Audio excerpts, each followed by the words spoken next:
Asibingelele la wengane zakwethu. Uyazi kunestori esisitholile la ku-YouTube esidabukisa ngale ndlela esihloko saso esithi uyakhala owathaliswa ngokutabane engazi. Kune-YouTube channel la ebizwa ngo-Real TV1 ekhona la ku-YouTube. Sizocela ukuxwayisa la kubabukeli abasheshe bezwele, ikakhulukazi laba abaphila impilo yobutabane. Uyabona nje insizwa le ngokwendalo noma ngendlela esikhuliswe ngayo thina njengabantu abamnyama, kungaze-ke kubelungu futhi anginandaba kakhulu nabo mhlawumbe nakwezinye iy'nhlanga ezingemnyama njengathi, ngoba la kule channel yethu siye sinake kakhulu izinto ey'thinta umuntu omnyama. Uyabo mhlambe umuntu ongaba nokuphawula ukuthi insizwa mayenza lokhu kwenye insizwa, lokho kunenhloso ye-Satanism. Mawungabanjwa ukhuluma kanjalo bese ungashushiswa, mhlawumbe futhi mawunganakanga ugcine ugwetshiwe kuthiwa that's a hate speech. Kodwa mangase ungene kule YouTube channel ebizwa ngo-Real TV1 bese ubhala kanje ukuthi uyakhala owathaliswa ngobutabane engazi, ungakuvumela ukuthi lesi senzo sinobudimoni. Lokho awukusho ngoba mhlawumbe ukususela ekhanda lakho, angithi yabona, ukuzwa ngomuntu ongene kule mpilo engazi. So lo mfo lo uyaxwayisa lo khuluma la ku-Real TV1 uyaxwayisa ngesimo abhekana naso engasithandi and usezame kaningi. Sizosikhela phezulu lesi sihloko ukuze sixwayise iy'ngane ey'ncane ngoba le nto ye-Satanism kunento ekuzofuna siyikhumbule la y'ngane zakwethu. Noma le nto engiyigqokile iyafundeka, kunenombolo la iyilegisi lento esashiwo la yona iyi-46664. Sake saxwayisa phambilini ukuthi nanoma yini into eno-666 phakathi leyo nto iyi-Satanism. Izwe lethu nje anganoma ngathi laba nenhlanhla noma laba nebhadi yini. Sike sakhuluma phambilini kwisihloko esikhuluma ngenkolo kaSathane ukuthi inkolo kaSathane i-New World Order ne-Illuminati yonke leyo nto isebenza kanjani. Cishe mancane kakhulu amazwe akhona la e-Afrika angasubscribe-anga kule nto ye-New World Order. Kodwa indlela esokwenzeka ngayo ukuze ingene kalula kubantu le nto ye-Satanism, kunemithetho esayinayo njengamanje, mhlawumbe izobizwa mhlawumbe hate speech. Kunemithetho nje ezosayina emazweni amaningi isisayiniwe le mithetho ye-hate speech ukuthi abantu abazoxwayisa abanye abantu ngezenzo ze-Satanism eziphushwa kubantu through i-New World Order, abantu bebhukudiswa esihogweni samalungelo ukuthi umuntu unelungelo, umuntu une-right.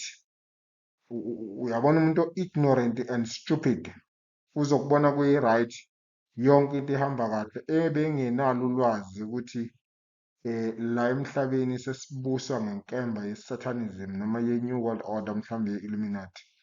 So le nsizwa ukukha nje phezulu ngoba isitori esigcwele usithola kule TV channel, but bengifuna ukubuyela kule nto ukuthi kunomuntu ozokuxwayisa nje ukuthi lesi senzo lesi sobusathane, but umuntu ongazi engalwa nawe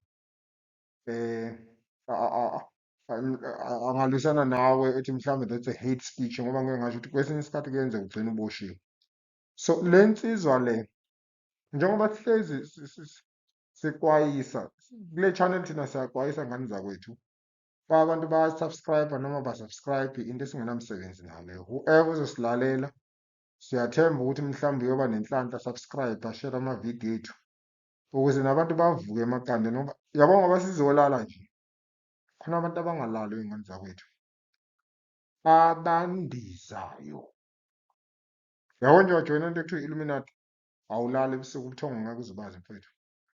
Uzondiza ubusuku nemini udinga iy'moto, udinga igazi, yonke loo nto iyi-satanism. So le nsizwa le ithi-ke mhlawumbe asiye straight esitorini sayo ngoba ikhala ngokuthi yona yatheleswa ngubutabane, okusho ukuthi ubutabane uyakwazi ukungena kubo ugcine usuphoqelekile ukuthi ubenze ngenkani.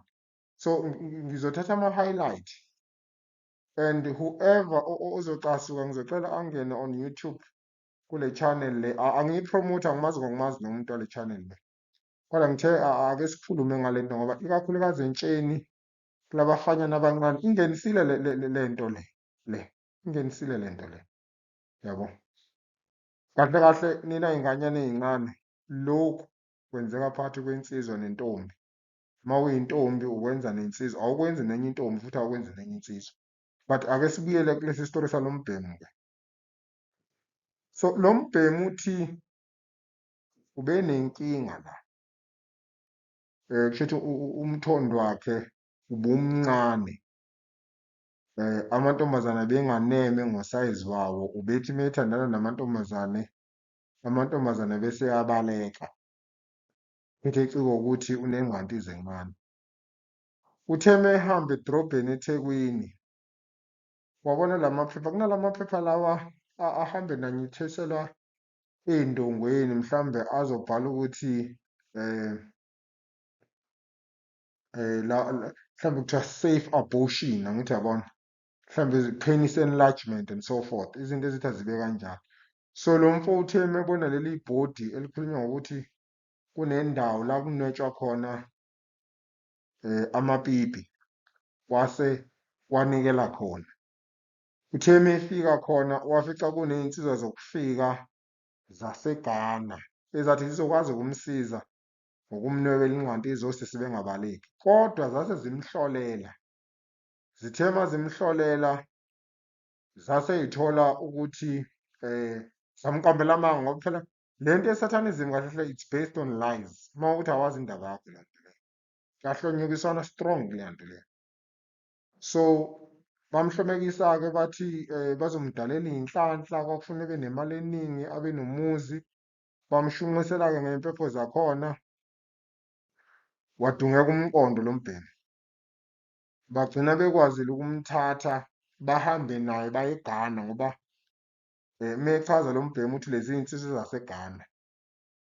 Uma befika eGhana-ke bagxileke le mikhuba yakhona-ke yokumunywa kwezinto zinkukhu ezimnyama nezimhlophe.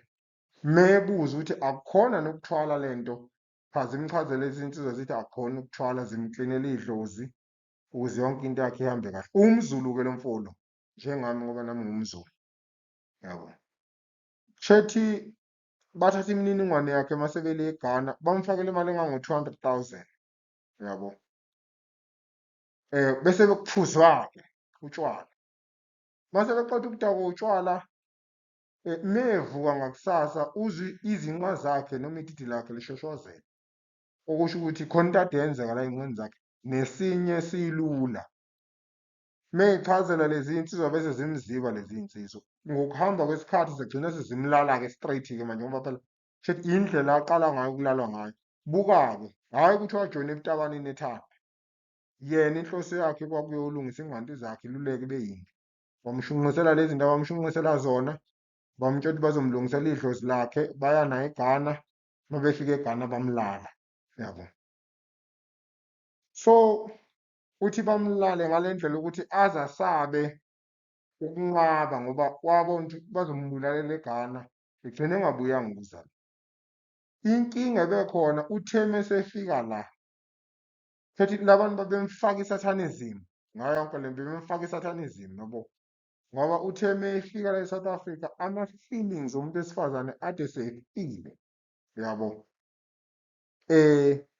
Nale nto yakho vele incane and akakhoni, ayisavuki kwakuvuka-ke manje ngoba ama-feelings akhe kusho ukuthi ngesikhathi bemlala, shela abantu banama-demonic spirits because bathe uma sebemlala ebadela base bezomletha la e-South Africa, bamletha vele ama-feelings akhe sefile ngoba uthi umuntu wesifazane akusathi udikile, uyabona. usefise ngathi engalalwa omunye umfana uthi lo mfo urich lento ongayazi njengamanje yabo kodwa manje uthi uyafisa ukuphuma ngoba akumele kuphele isonto engalalwanga umfana mangabe ehlulekile ukuthola umfana ozomlala kunento efikayo kuye spiritually eyinyoka engena ngaphakathi kuye imenze sex so uyakhala lo mbhemu lo uthi ufisa umuntu ozomsiza ayikho into angayenzanga ukuphuma kulento ngoba uthi yena uyakholelwa ukuthi lento iyisithwala ngoba ayikho imali angenayo yonke imali unayo but into enesidina ufuna enze nje nomunye umfana bengagcini futhi ngokwenza kanjena balalane iviki neviki wahluleka ukwenza lokho kufika inyoka and izomkhwela leyo nyoka leyo and then kunemali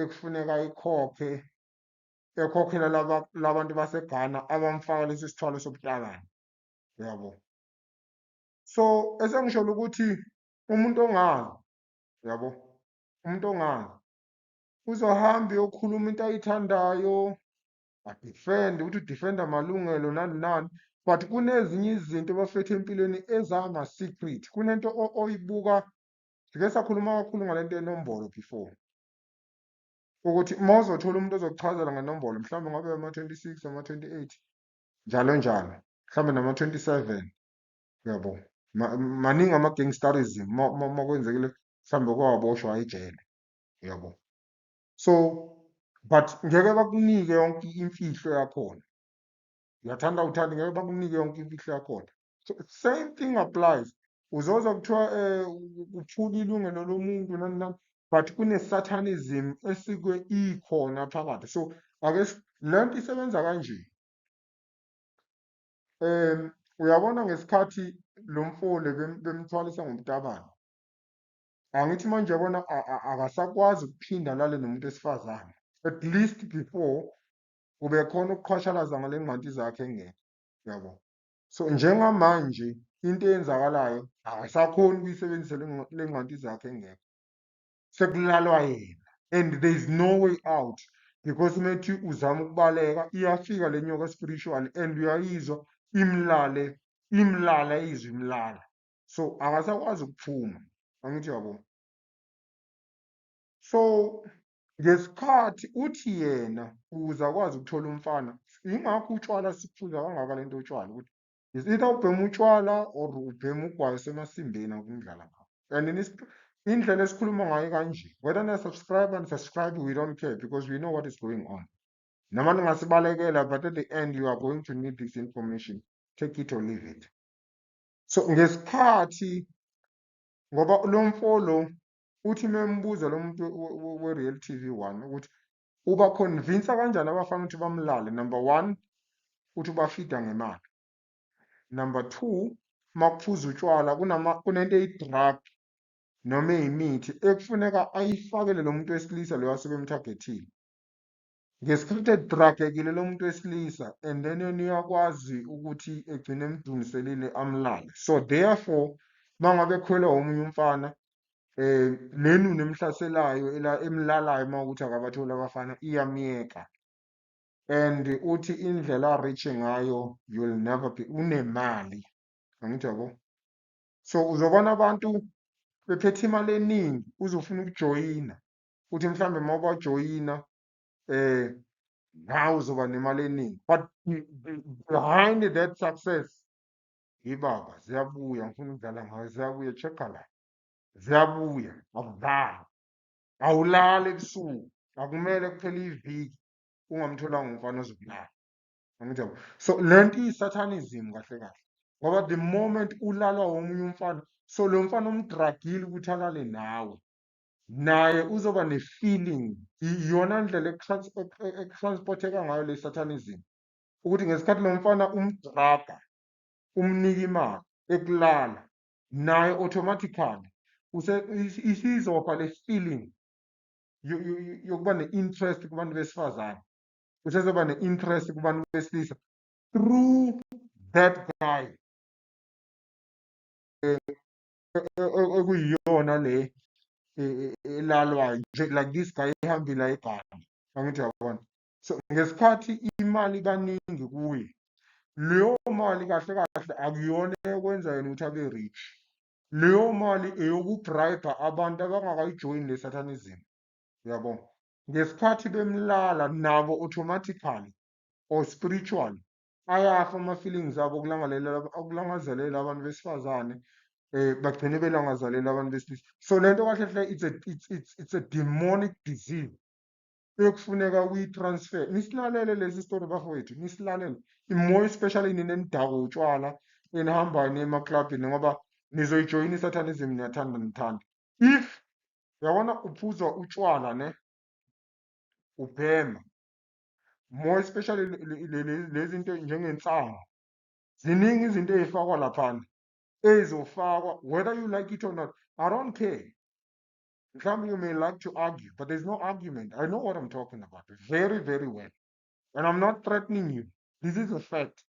So mayotaka utshwala, I don't know ubani onganixwayisa ukuthi awushiyi utshwala phezu kwetafula uhambe uyokhama because you think you trust those guys. Unento ozofakelwa yona lapha phakathi. And mase ufakelwe leyo nto leyo, angithi uyabona, uzodragwa ulalele abantu abane-satanism abathole ngale-satanism yobutabane, and then that's it, you are in. So sizocela nisilalele bafethu lesi story lesi, it's very very painful. Nezinye izinto esixwayisa ngazo bafethu niyilalele kakhulu. So guys, you must be very careful. Nixwayise ney'ngane zenu ukuthi mhlambe if ever zinayo indlela zingayithandi kakhulu lento ye-entertainment, because kwa-entertainment ila khona sengitshotshwa khona abantu bejoyinisa i-satanism ngendlela painful ngale ndlela. So sizocela nina enibancane niqaphele iy'nkulumo ezithi azibe kanje. Maninayo indlela mhlawumbe nanike niyibuke leya video, kuningi kakhulu eningakufunda kukhona. It's a very painful story. Same thing nani nithanda lento yokuhamba nikholwa nijoyina labo bhuti laba abavela emazweni angaphandle nihambe niphakamisa izandla. I receive papa, I receive, yonke leyo nonsense leyo. Nibe careful, most abantu bagcwele i-satanism and basazonibhayiziza strong, more especially nabantu besifazane ngoba niyahlomeka niyayithanda nezinto nisazothakwa kakhulu lento human trafficking, because i-timing yenu i-poor at times, and it can be very stupid because noma nixwayiswa nifixa ngamalungelo enu ukuthi what do you call it, constitutional democratic rights, ukuthi it's my rights. On that note, I would say farewell on your highway to hell. Sharp, nibe right bafowethu.